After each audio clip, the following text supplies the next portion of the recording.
Algumas pessoas vivem por si, outras vivem por algo maior. Meu nome é Clécia, tenho 40 anos, trabalho fora, participo de alguns projetos e sou missionária da Casa do Senhor.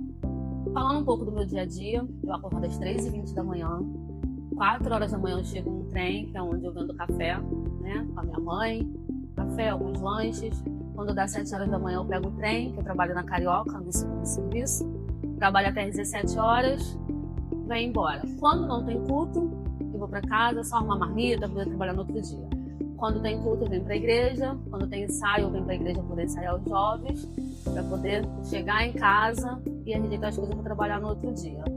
Assim que é meu dia a dia na semana. Os finais de semana, sábado eu dou aula no Instituto de São João de Meriti, uma comunidade, onde nós damos aula para as crianças. Ali funciona psicólogo, reforço escolar, assistência social, tudo que engloba, né, trabalhar com as crianças na comunidade. E assim é meu dia a dia. O domingo eu estou na igreja, tenho a minha vida do Senhor. É isso. Falando um pouco das minhas metas e sonhos. Minhas metas para esse ano de 2026 é terminar a minha pós. Eu sou graduada em pedagogia e tenho que terminar essa pós, em nome de Jesus. Tirar minha habilitação até dezembro. Eu pretendo estar habilitada porque eu tenho 30 sobrinhos e não está dando para ficar pagando Uber, né? E o meu sonho é ver a minha família toda aos pés do Senhor, terminando seus estudos, porque eu da minha família fui a primeira a terminar uma graduação, mas eu tenho um sonho de ver eles também conquistando, porque se eu conseguir, eles também conseguem. E o meu sonho a longo prazo, né, porque não é uma coisa para agora, é poder estar no continente africano, mas por mais tempo. Eu vou e fico só um mês, mas eu quero ficar 6 meses, um ano, quanto tempo eu conseguir ficar. Minha vida na infância foi muito difícil, né? Minha família é muito humilde, com muitos filhos. Minha mãe teve 7 filhos e foi um atrás do outro, assim, de escadinha. Então ela teve que ir trabalhar fora. E naquela época, há 35 anos atrás, quem olhava as crianças eram os vizinhos. Então a gente ficou meio que sendo criados assim, os vizinhos olhando a gente, minha mãe trabalhando, não tendo muito o que ofertar pra gente, datas comemorativas nem sempre a gente tinha, né? O que era proposto para a data, mas fomos crescendo. Na adolescência foi um pouquinho mais difícil, porque aquela fase que todo mundo tem e você não tem, e as suas coleguinhas começam a exibir as coisas.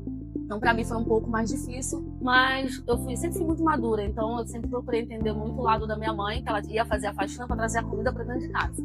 E eu e a minha irmã, que é 1 ano mais velha do que eu, tinha que dar conta da casa e dos irmãos. E assim nós fomos crescendo. Um momento importante na minha vida foi quando eu confessei Jesus. Minha mãe passou por um período muito difícil, ela teve tuberculose, quase morreu. E ali foram alguns irmãos da igreja visitar, levar alimento, né? Porque ela era a provedora da casa. Ela ficou doente, não tinha quem levasse o alimento. Então dependemos muito de ajuda das igrejas. E aquilo me chamava muita atenção, porque eles nem conheciam a minha mãe, chegavam para trazer alimento, levavam minha mãe para o hospital, levavam as coisas pra gente. Então eu queria também conhecer esse Deus que eles serviam e faziam tanta coisa boa para as pessoas sem conhecer as pessoas. Então foi nesse momento que eu decidi que eu também queria viver para esse Deus e também ajudar as pessoas. Como que eu me tornei missionária? Quando eu entendi o que é amar o próximo, o que eu tenho que fazer. Porque Jesus ele foi o primeiro missionário. E Jesus ele fazia coisas boas, ele amava o próximo independente de tudo. Então, quando eu sentia esse amor pelo próximo, sem o próximo ter que me oferecer nada, ali o meu coração já era missionário. A ideia de ir para a África surgiu em 2016, quando eu fui participar de uma escola de missões, lá em São João de Meriti. Eu fui fazer a escola e ali, você aprendendo a cultura, aprendendo tudo sobre a África, eu falei, é lá que eu quero ir, eu tenho que ir. Então eu comecei a orar, né, trabalhar e tentar atingir o meu foco de chegar até a África. No momento que eu decidi ir à África, né, senti no meu coração, eu lembrei da minha infância, porque aos 7 anos de idade eu louvava muito o hino da Fernanda Brum, que ele queria dizer eu vou, mas aquilo era coisa de criança, com as minhas condições financeiras, de verdade eu não acreditava que eu iria para a África. E quando eu vi uma possibilidade de estar na África, eu me emocionei muito. Se eu tive medo ou dúvida de ir para a África, dúvida eu não tive, porque eu tinha certeza que era aquilo que eu queria. Mas eu tive medo por conta do choque cultural, né? É tudo muito diferente. E eu não tinha certeza se eu ia conseguir os recursos. O valor é meio que absurdo para chegar até lá, por ser um país não cultural, um país de guerra. Então a passagem passa aí dos 10 mil. E eu olhando a minha condição financeira, eu falei, não vai dar. Mas Deus ele honrou. Os recursos para ir para a África, nós somos um projeto, né? São são 60 pessoas, cada um de uma igreja, de um local diferente, mas cada um vai ter que puxar a sua passagem. Então eu comecei a trabalhar, procurar extra para poder estar pagando a passagem. A minha igreja ajudou muito também, fazendo almoços, tirando oferta. E com isso eu consegui juntar o dinheiro para poder estar indo até a África. Em 2018 foi a primeira vez que eu estive na África. Se eu for falar de quem me apoiou, em 2018 eu não tenho uma pessoa específica, tipo assim, nossa, a pessoa te apoiou. Eu já sabia o que eu queria, era isso que estava no meu coração e eu só fui. Em 2018, minha maior dificuldade no trem da Guiné-Bissau foi tirar o passaporte. Não lembro por qual motivo, mas estava uma dificuldade muito grande de tirar o passaporte. Então o tempo estava muito em cima para poder comprar a passagem, eu não estava conseguindo tirar o passaporte. Foi algo assim de último minuto, eu consegui ter aquele alívio de tirar o passaporte. Com o passaporte em mãos eu consegui comprar minha passagem. Essa foi a primeira dificuldade em 2018. Por que eu falo em 2018? Porque eu viajei em 2022 e 2025 também. Por isso que eu tenho que detalhar a primeira viagem. O que mais me marcou na África? Falando um pouco da cultura, né? Porque a cultura foi Cheguei lá já chorando do início ao fim, porque eu amo muito crianças e lá as crianças não são muito valorizadas, em específico no país de Guiné-Bissau, onde eu faço as viagens. Lá eles têm uma refeição por dia, às 3 horas da tarde. Sendo que, primeiro, os homens vão comer, né, os mais idosos, depois os mais novos, depois as mulheres, por último as crianças. Então isso me trouxe um choque muito grande. Porque aqui no Brasil é como? Tá pronto o almoço? Primeiro as crianças. Ninguém vai deixar as crianças por último. E lá eu não tinha muito o que fazer, era a cultura deles, então aquilo me marcou muito. E ver as crianças muito machucadas, muito queimadas, porque não tem como esperar a fruta madurar. Tá com fome, eles pegam uma manga verde e comem, então se queima toda, se machuca todo. E também por falta da eletricidade, eles não têm energia elétrica, então eles fazem muitas fogueiras durante a noite, e com isso você vê eles muito queimados, porque lá é uma escuridão absurda, né? Então quando eles já pisaram naquele graveto, então já se queimaram, mas o que mais me chocou lá mesmo foi a fome. E eu vivi um momento lá muito difícil também com uma criança chamada Tula, a qual ela estava com a barriga muito queimada, e não era uma queimadura de uma semana. Tula já tinha uns 15 dias, o plástico estava grudado na barriga dela, ela caiu numa fogueira dessas que eu tô falando. E ali a equipe conseguiu ajudar ela, né? Mas a gente veio meio triste pro Brasil, por isso não tinha esperança dela sobreviver. Estava muito infeccionado. Em 2020, a Tula estava lá, correndo para lá e para cá, e eu senti muita felicidade. Missionário é só quem viaja? Não. Você pode orar, você pode contribuir.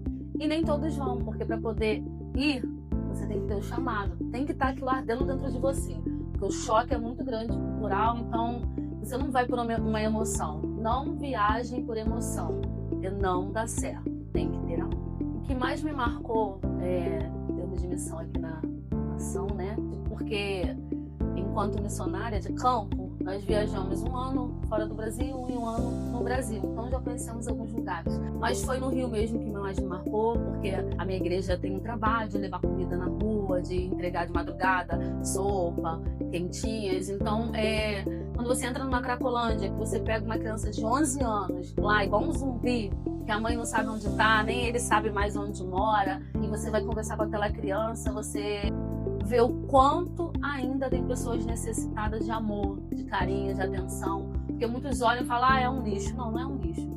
É uma pessoa que precisa de ajuda. Então aqui também tem coisas que marcam bastante, tem pessoas que sofrem, que também precisam. Por isso que eu falei anteriormente que ser missionário não é só quem viaja para fora do Brasil. Do lado da tua casa você tem como fazer missão. Então é isso. É você se compadecer com a dor do outro. Como eu tenho força para continuar esse chamado, eu vivo para isso. Esse chamado é a minha vida. Eu costumo dizer que eu trabalho para isso também, né? Que é 1 ano pagando a viagem e 1 ano juntando dinheiro para a próxima viagem. E eu não me vejo sem viajar para a África, não me vejo sem fazer missão aqui no Rio também, nos estados. É o que eu falei, gente, é chamado. Então o chamado está dentro de você, não tem como você arrancar. Eu que escolhi? Não sei. Eu estou aqui, eu estou vivendo. A minha maior conquista na África foi a minha dupla nacionalidade, porque a gente sempre tem que correr atrás do visto, o visto pode ser negado, e fica aquela tensão toda antes de viajar, e agora eu não preciso mais ter o visto, eu já tenho a carteirinha de lá, eu posso até morar lá se eu quiser, então isso pra mim é uma conquista muito grande, porque a hora que o Papai do Céu me abençoar, é lá que eu tô indo. Eu quero ser lembrada como alguém que fez a diferença por onde passou, não apenas pelo que fez, mas pela forma como tratou as pessoas.